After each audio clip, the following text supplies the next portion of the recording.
สบายดีเนาะสบายดีข้าพเจ้าแสนทวีเทพธิดาที่ได้เรียนคอร์สกับผู้กองเบนกับแม่อายเนาะ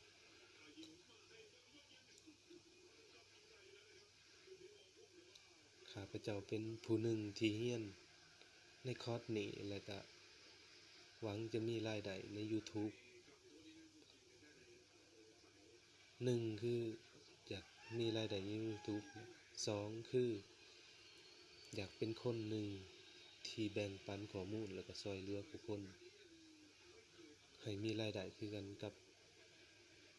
ข้าพเจ้าเนาะถ้าข้าพเจ้าประสบผลสำเร็จใน YouTube นี้2ได้พัฒนาตัวเองอย่างต่อเนื่องได้ยกระดับตัวเองในการแบ่งปันเลยก็เป็นคนสอน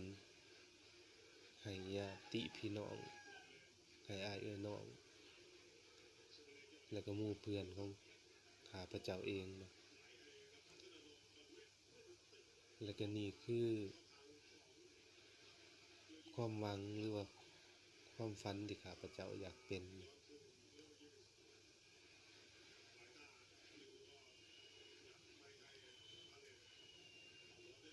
เพราะว่า YouTube เป็นหนึ่งในคลิปวิดีโอที่ข้าพเจ้าเบิ่งตลอดเบิ่งแล้วก็ติดตามมาตลอดโดยเฉพาะความรู้และก็สาระต่างๆคลิปนี้เป็นคลิปแรกที่ข้าพเจ้าได้เฮ็ดการบ้านเพื่อส่ง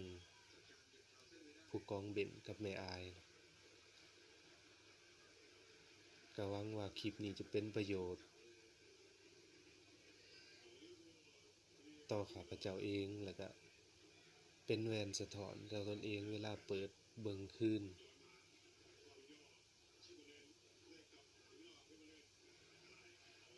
แล้วก็ประมาณนี้เนาะข้าพเจ้าก็